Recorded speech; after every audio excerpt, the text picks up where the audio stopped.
এই গরমে কি গাছ করবেন ভাবছেন, অথবা ছাদ বাগানকে বা ব্যালকনি গার্ডেনকে কি ফুল গাছে ভরিয়ে তুলবেন, এই কথাটা ভাবছেন অনেকেই। যারা নতুন তারা ভাবছেন এই সময় নার্সারি থেকে কি গাছ আনবো, তাদের জন্য এই ভিডিওটি।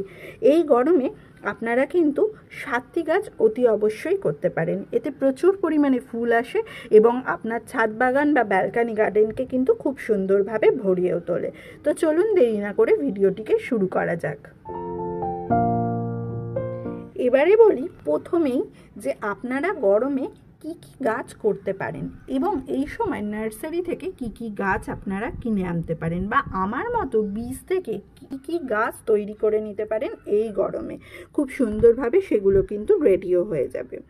তো প্রথমেই বলি যে আপনারা এই গরমে যে গাছটি করতে পারেন, নাম্বার 1 হচ্ছে গ্ল্যারিডিয়াম। এই গাছটি, এটি আমি বীজ থেকে তৈরি করেছি এবং এখানে প্রত্যেকটি বিভিন্ন ধরনের বীজ আমি একসঙ্গে বসিয়েছি এবং তাদের নাম লিখে রেখেছি, দেখতেই পাচ্ছেন। তো এইভাবে আপনারাও কিন্তু বীজ থেকেও তৈরি করতে পারেন এবং এই সময় নার্সারি ভিজিট করলে আপনারা এই ধরনের চারা গাছও কিন্তু কিনতে পাবেন। তো চলুন এবার নেক্সট একটি গাছের নাম আমরা জেনে নিই। তো নেক্সট একটি গাছ হচ্ছে বালসাম অর্থাৎ দোপাটি।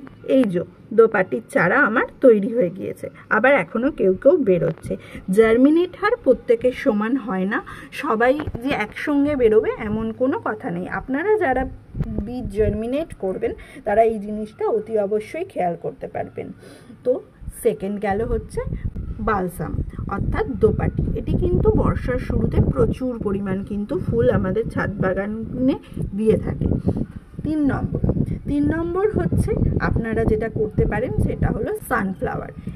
বীজ থেকে জার্মিনেট করেছি অনেকগুলিকে, কিন্তু দেখুন একটা মজার ব্যাপার, এগুলি এত বড় বড় চারা তৈরি হয়ে গেছে, কিন্তু এখন এই সানফ্লাওয়ারের বীজটা কিন্তু সবে জার্মিনেট হতে শুরু করেছে।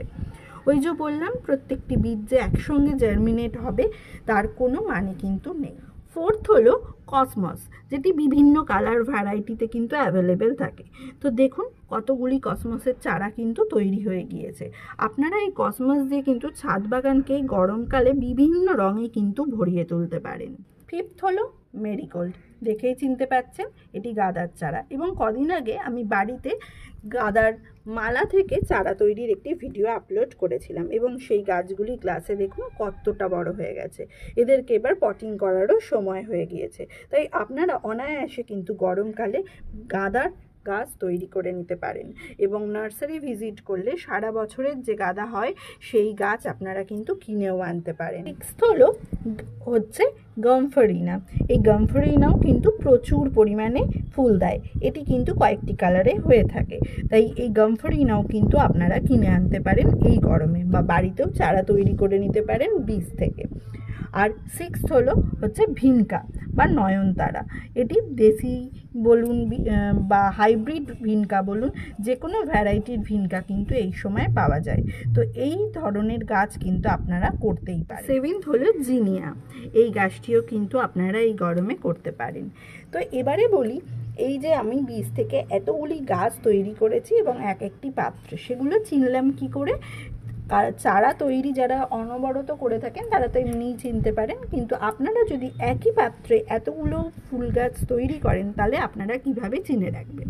যারা নতুন করছেন তাদের জন্য আপনারা এরকম স্টিকের মধ্যে আপনারা নাম লিখে সেই জায়গাটিকে আলাদা করে নির্বাচিত করে রাখতে পারেন, যে আপনারা কোথায় কি ধরনের বীজ বসাচ্ছেন তার উপরে আপনারা চিনতে পারেন।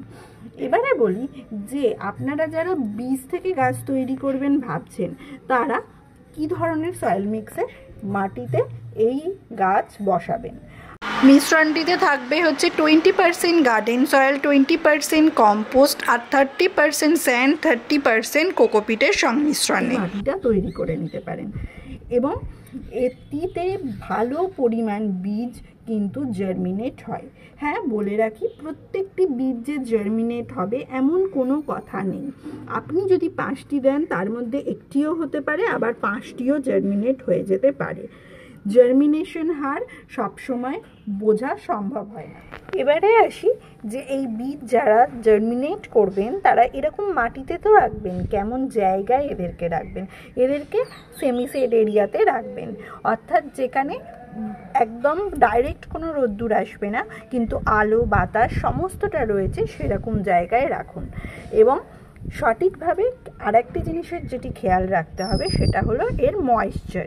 মাটিতে যাতে অল টাইম ময়েশ্চার মেনটেন থাকে সেই দিকটা কিন্তু বীজ যারা জার্মিনেট করবেন অবশ্যই খেয়াল রাখবেন। অর্থাৎ সব সময় খেয়াল রাখতে হবে মাটিতে যাতে ময়েশ্চার থাকে, তাহলেই কিন্তু এই বীজ খুব সুন্দরভাবে জার্মিনেট হবে।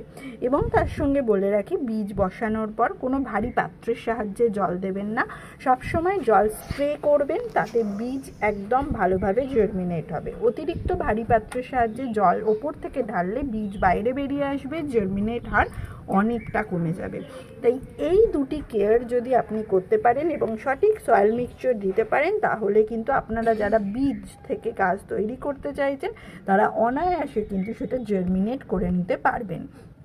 তো আপনারাও বাড়িতে এই বীজ থেকে গাছ জার্মিনেট করুন, কিংবা আপনারাও নার্সারি ভিজিট করে এই গরমের সময় এই ধরনের গাছগুলিকে নিয়ে আসুন আর আপনার ছাদ বাগান কিংবা ব্যালকানি গার্ডেনকে রঙে রঙে ভরিয়ে তুলুন, কারণ এদের কিন্তু বিভিন্ন কালার ভ্যারাইটিতে এরা অ্যাভেলেবেল থাকে। তো আজকের জন্য এইটুখানি।